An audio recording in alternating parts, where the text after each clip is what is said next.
I changed my body and my confidence, my life, but he only changed his mind, and that hurt the most. I used to believe that being quiet did not mean being unseen, but somewhere between morning attendance calls and the hum of classroom fans, I realized invisibility was not dramatic or loud. It was soft and slow and ordinary, the kind that settles over you so gently that one day you wake up and understand that people look through you instead of at you. In high school, I was the girl who chose the seat near the window, not because I loved the view, but because it felt safer to exist on the edges where expectations were lower and silence felt acceptable, where I could blend into the background with my loose sweaters, my worn-out sneakers, my hair always tied back because trying felt pointless when no one was watching anyway. He sat 2 rows ahead of me, always surrounded by laughter, always leaning back in his chair like the world was comfortable around him, like he belonged everywhere without effort, and I noticed him long before I knew what noticing meant. The way his voice carried confidence, the way teachers said his name like it mattered, the way girls leaned closer when he spoke as if gravity itself favored him. He never noticed me, not once, not in the hallways, not in group projects, not even during those brief accidental moments when our eyes met and my heart raced so fast I had to look away, not because I was shy, but because deep down I already understood the truth that hurt more than rejection ever could. I was invisible to him. College felt like freedom disguised as fear, a place where no one knew the quiet girl by the window, a place where I could decide who I wanted to be without carrying the weight of who I had been. And I started changing slowly, not with dramatic transformations, but with small, brave choices like walking straighter, speaking louder, wearing clothes that fit my body instead of hiding it. The glow up did not happen overnight. It was built through lonely evenings, through moments of doubt, through days when I wanted to disappear again, but chose to show up anyway. And somewhere along the way, people started seeing me, really seeing me, in ways I had never experienced before. The first time I saw him again was on campus, standing outside the cafe, laughing that same familiar laugh, and when his eyes landed on me, they did not slide past like before. They paused, they searched, they stayed, and his smile changed as if his mind was trying to catch up to something his heart had already recognized. He said my name like it had always mattered, like he had always known me, and in that moment, something inside me tightened, because I realized the truth I had been avoiding. He only noticed me after I became someone else, and suddenly, the glow up did not feel like a victory. It felt like a question I was not ready to answer. Have you ever felt invisible in a place where you wanted to belong? College did not just change how I looked, it changed how I occupied space, how I entered rooms without shrinking, how I spoke without rehearsing apologies in my head, and every small shift felt like reclaiming something I had quietly given away for years without realizing it. I learned how to hold eye contact without flinching, how to laugh without covering my mouth, how to wear clothes that fit my body instead of hiding it, and with each step forward, the world responded differently, as if confidence was a language people finally understood from me. Strangers smiled first. Professors remembered my name. Compliments arrived casually, almost carelessly, like they had always been waiting for the right version of me. And then there was him. We started crossing paths more often, or maybe he was simply noticing me now, and every time his voice said my name, it felt unfamiliar, like a song I had memorized but never heard sung aloud. He asked about my major, my plans, my life, questions that should have felt flattering, but instead stirred something complicated inside me because part of me was still that girl by the window, still measuring my worth by how invisible I'd once been to him. He followed me online. He liked my photos. He commented things that made my phone light up and my chest tighten at the same time. Friends told me I should enjoy it, that this was proof the glow up worked, that attention was the reward for becoming better, but it didn't feel like a reward. It felt like being chosen after the game was already over. One evening, as we walked across campus under soft yellow lights, he glanced at me and said it casually, like an observation instead of a confession. You've changed. I smiled because it was true, because I had worked hard for that change, because it had cost me nights of doubt and mornings of determination. But what stayed trapped behind my teeth was the sentence that mattered more. You didn't notice me before. He talked about how impressive I was now, how confident, how different, and each compliment felt layered, sweet on the surface but heavy underneath, because I kept wondering if he would be walking beside me at all if I still wore oversized sweaters and kept my voice low. That night, when I looked at my reflection, I didn't just see the glow up everyone praised, I saw the girl I used to be standing quietly behind my eyes, watching, waiting, and asking a question I wasn't ready to answer yet. Was this love finding me late, or regret finally catching up to him? Do you think attention feels different when it comes after change? I tried to treat his attention like something light, something casual, something I could accept without letting it sink too deep, but the truth was that every smile he gave me brushed against old memories, and every compliment echoed against years of silence that had never fully left me. He started sitting beside me in lectures, leaning close as if proximity itself was natural between us, laughing at my jokes like he had always known my humor, and sometimes I caught myself wondering if this version of us could rewrite the past, if enough present moments could erase the weight of being unseen for so long. But memory does not disappear just because the lighting changes. I remembered group projects where he never chose me, hallway conversations where he passed without looking, moments where I had imagined what it would feel like if he ever noticed me. And now that it was happening, it felt strangely hollow, like a wish granted after I'd learned to live without it. One afternoon we sat across from each other at the campus cafe, sunlight spilling between us, his hands wrapped around a coffee he barely drank, his eyes focused on me with a seriousness that made my chest tighten. He said he admired my confidence, that there was something magnetic about me now, and the word now lingered in the air longer than he probably intended, pressing against my thoughts until I could not ignore it anymore. I asked him quietly if he had ever noticed me before college. The question surprised him. I could see it in the way he paused, the way his smile faltered just slightly, and for a moment I wished I'd not asked, because some answers change things even when they are honest. He said he remembered me, that he knew who I was, that high school was a blur and people change, and maybe that should have comforted me, but instead it confirmed what I already knew. Remembering is not the same as seeing. After that conversation, I became more aware of myself around him, not in the insecure way of before, but in a sharper, more alert way. Like my heart was standing guard, making sure I did not mistake attention for affection or admiration for love. He grew bolder, texting late at night, walking me home, finding reasons to be around me, and sometimes I let myself enjoy it because it felt good to be chosen, even if part of me questioned the timing. But when I was alone, when the noise faded and the confidence slipped into something quieter, I asked myself the question that refused to go away. If I had stayed the same, would he still be here? I did not hate him for noticing me late, but I could not ignore the part of me that had learned to survive without his attention, the part that had grown strong in the absence of validation, the part that feared shrinking again if I let his gaze define me. And somewhere between wanting to be loved and wanting to be respected, I realized this story was no longer about him noticing me. It was about whether I could trust the version of myself he was finally seeing. Do you believe timing can change the meaning of feelings? As days passed, his presence became familiar in a way that felt both comforting and unsettling, like a song I had once loved but learned to live without, and now that it was playing again, I could not tell whether my heart was responding to the melody or to the memory of what it once wanted. He started opening up to me, talking about pressure expectations, mistakes he made without realizing they were mistakes. And I listened because I had learned how to listen well in all those years of being overlooked. But listening did not mean forgetting, and every confession he shared carried the quiet echo of a time when I would have given anything just to be heard by him. One evening, he admitted that he admired how sure of myself I seemed, how I walked like I knew where I was going, how I did not hesitate before speaking, and the way he said it made it sound like confidence had appeared overnight, like it had not been built from years of doubt, discomfort, and determination. I wanted to tell him that confidence is not magic. It is survival polished into strength, but instead, I smiled and let him believe the version of me that was easier to admire. We laughed more easily now, conversations flowing without effort, and sometimes I caught myself imagining what it would be like to lean into this moment completely, to allow myself the softness of hope, to pretend timing did not matter as much as intention. But then something small would pull me back. A comment about how different I used to be. A joke about high school me like she was a stranger.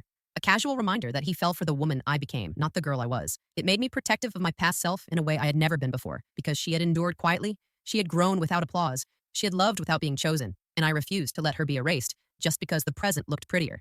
One night, he walked me home again, stopping under a streetlight that cast a soft glow over everything, and he hesitated before speaking, like he was standing on the edge of something important. He said he wished he had known me better back then. The sentence landed heavier than he probably intended, because wishing is easy when regret is safe, and knowing someone only after they change does not rewrite the loneliness they survived alone. I nodded because I did not trust my voice in that moment, and as I walked inside, I realized something quietly shifting within me. I was no longer waiting for him to choose me. I was deciding whether I would choose him. For the first time, the power felt balanced, not because I had become desirable, but because I had learned my worth without his validation, and that realization scared me more than being invisible ever had.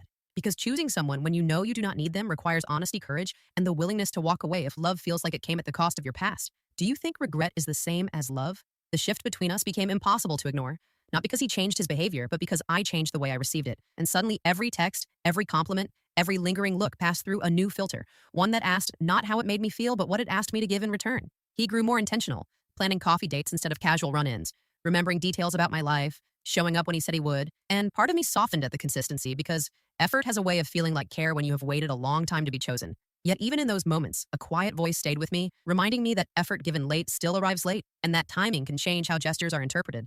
One afternoon, we sat on the grass between classes, books forgotten beside us, and he looked at me with a seriousness that made my chest tighten in anticipation. He asked if I'd ever liked him before. The question felt unfair in its simplicity, like he was asking about weather instead of history, and for a moment I considered lying, sparing both of us the weight of honesty. I told him the truth, that I had noticed him long before he noticed me, that I had admired him quietly from a distance, that I had learned how to let go without ever being asked to hold on. He was silent after that, his expression unreadable. And in that silence, I felt exposed, not in a weak way, but in a way that felt strangely freeing, because I had finally spoken for the girl who never got to be heard. He apologized, not dramatically, not defensively, but sincerely, saying he had been young, distracted, unaware, and maybe that should have been enough, but apologies do not undo absence, and awareness does not erase impact. He reached for my hand, tentative, as if asking permission without words, and I let him hold it, not because I was certain, but because I wanted to understand what it felt like without betraying myself. His hand was warm, familiar, comforting in a way that surprised me. Still, even as our fingers intertwined, I knew I was standing at a crossroads, because allowing closeness now meant deciding whether the past would always sit between us like an unspoken third presence. I did not pull away, but I did not lean in either, and in that pause I realized how much I had grown, because there was a time when his touch would have answered every question for me. Now it only raised better ones. That night, I lay awake replaying his apology, his honesty, his effort, and for the first time, I understood that love is not proven by who arrives, but by who stays when it would have been easier to leave, and I wondered if he would have stayed for the girl I used to be, because that answer mattered more than any promise he could make now. Would honesty about the past change your feelings in the present? After that conversation, something fragile formed between us, Not fragile in the sense of weak, but in the sense of careful. Like we were both aware that one wrong step could collapse what we were slowly building. And for the first time, he seemed to understand that my hesitation was not confusion, it was protection. He stopped assuming closeness and started asking for it, waiting for my replies instead of filling the silence, listening instead of persuading. And that shift mattered more than any compliment he had ever given me because it showed awareness, not attraction. We spent more time together, not in crowded places where attention could hide intention, but in quiet moments, long walks, shared playlists, conversations that stretched past midnight. And in those spaces, I saw parts of him I'd never known, his fears, his self-doubt, his regret for the ways he had been careless with people who cared quietly. He admitted that he had always chased what was obvious, what stood out, what demanded to be noticed. And hearing that felt like looking at an old wound with new clarity because I finally understood it had never been about my worth. It had been about his awareness. Still, understanding does not erase memory. There were moments when he would look at me like I was something rare, something he was afraid to lose. And instead of feeling flattered, I felt cautious because I knew how easily attention shifts when something shinier appears. I told him that I needed time, not to decide if I liked him, but to decide if I trusted the reason he did. And he accepted that without argument, which surprised me because patience is often the truest form of sincerity. One evening, we sat across from each other, silence comfortable between us, and he said something that stayed with me longer than anything else he had spoken. He said he wished he had known how much I mattered before he learned how to see. That sentence did not erase the past, but it acknowledged it. And for the first time, I felt like my earlier invisibility was not being dismissed or rewritten, but recognized. Yet even then, I knew that recognition was not enough on its own. Love requires choice, not just realization. And choice requires consistency, not just regret. As weeks passed, I paid attention not to how he spoke, but to how he showed up, how he respected my boundaries, how he responded when I did not give him the certainty he wanted, and slowly something inside me softened. Not because he had earned my forgiveness, but because he had begun earning my trust. Still, I promised myself one thing, that I would never shrink again to fit into someone else's moment of clarity, that if I chose him, it would be as the woman I had become, carrying my past without apologizing for it. Because I had learned the hardest lesson quietly, that being seen should never require becoming unrecognizable. Do you think patience proves sincerity more than words? The closer we grew, the more aware I became of the balance between us, because this was no longer a story of longing or chasing, it was a story of choice, and choice carries weight when both people understand what is at stake. People around us started noticing the way he waited for me after class, the way we gravitated toward each other in rooms, the quiet familiarity that settled between us without needing to be explained, and with every shared glance, I felt the past and present standing side by side inside me. One afternoon, someone mentioned how perfect we looked together, how natural it seemed, and I smiled politely, but inside, I felt the old ache stir, because perfection hides context, and context mattered more to me than appearances ever could. That night, I asked him a question I had been holding back. I asked if he would have chosen me back then if I had looked like this.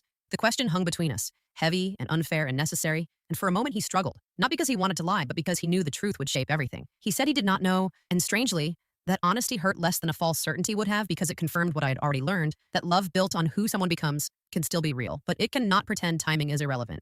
He told me he wished he could go back, that he regretted being blind to what mattered, that meeting me now made him aware of what he had missed, and I listened, not with anger, but with clarity. I told him something I'd never said out loud before, that the girl I used to be loved deeply without being loved back, that she learned strength through absence, that she deserved acknowledgement even if she never got chosen. And as I spoke, I felt a quiet pride in her resilience. He apologized again, this time not for missing his chance, but for the loneliness I carried because of it. And that distinction mattered, because it showed he understood the impact, not just the loss. Still, apology did not erase consequence. I told him that if we were going to move forward, it could not be as a reward for my transformation, and it could not be built on regret alone. It had to be built on who I was now and who I'd always been, equally. He agreed without hesitation, but agreement is easy in the moment. What mattered was what followed. That night, I realized something quietly powerful, that no matter how this ended, I would not leave this story questioning my worth, because I had already learned how to choose myself before anyone else learned how to choose me. And that realization made every outcome less frightening. Do you think honesty is more important than reassurance? After that night, something settled between us. Not certainty, but intention. And intention changes the way moments feel, because they stop floating and start pointing somewhere, even if the direction is still unclear. We moved slower, deliberately, as if both of us understood that rushing would only recreate old mistakes in a different shape, and I appreciated that more than I expected, because for once I was not being pulled forward by someone else's urgency.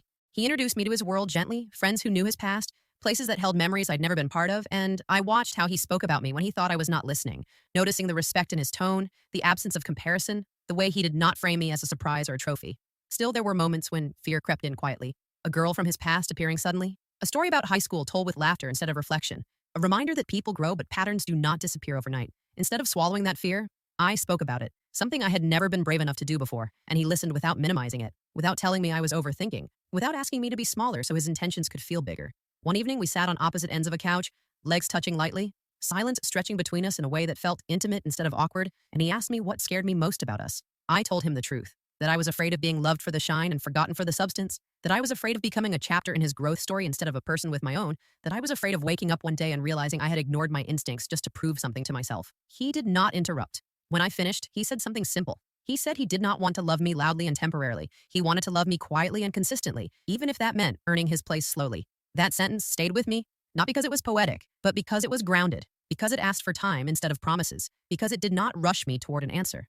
I realized then that the real decision was not whether I could forgive his past blindness, but whether I could accept his present awareness without letting it rewrite my history. Because my past did not need fixing, it needed honoring. And for the first time, I felt like he was willing to do that. Not by pretending he had always seen me, but by admitting that learning to see had changed him. I did not say yes to anything that night, but I did not say no either.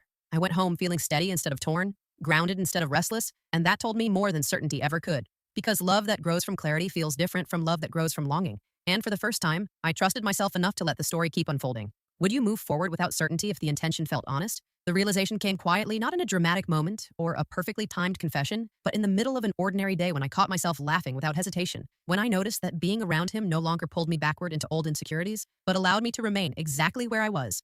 I realized I was no longer measuring myself through his eyes. That alone felt like freedom. We spent an afternoon together doing nothing important, wandering through familiar streets, sharing stories that did not need to impress, and I noticed how present he was, not scanning rooms, not distracted by attention elsewhere, but grounded in the moment with me, and presence is something you cannot fake for long. Still, I needed one final truth before I could fully step forward. That evening, as the sun dipped low and the world softened around us, I asked him what he would have felt if he had never met me again after high school, if our paths had never crossed once I changed. He thought for a long time. Then he said he would have continued believing he had done nothing wrong, continued mistaking familiarity for connection, continued missing depth because he had never learned to look for it. He said meeting me again did not just make him want me, it made him aware, and awareness had followed him into other parts of his life, changing how he listened, how he valued people, how he defined attraction. That answer mattered, not because it centered me, but because it showed growth that existed beyond me. I told him that love could not be an apology for the past, and it could not exist as a reward for my transformation. It had to stand on its own, separate from regret, separate from comparison, separate from what might have been. He agreed, not with urgency, but with acceptance. I realized then that the fear I had been holding was no longer about him hurting me. It was about me betraying myself by settling for less than clarity, and clarity had finally arrived. I told him I was willing to move forward, not because he had finally noticed me, but because he had learned how to see me without erasing who I used to be. I told him I would walk away the moment I felt myself shrinking again. He said he would walk beside me, not ahead, not behind, but with me. That felt right. Not perfect, not cinematic, just real. For the first time, the story was not about timing being unfair or fate being cruel.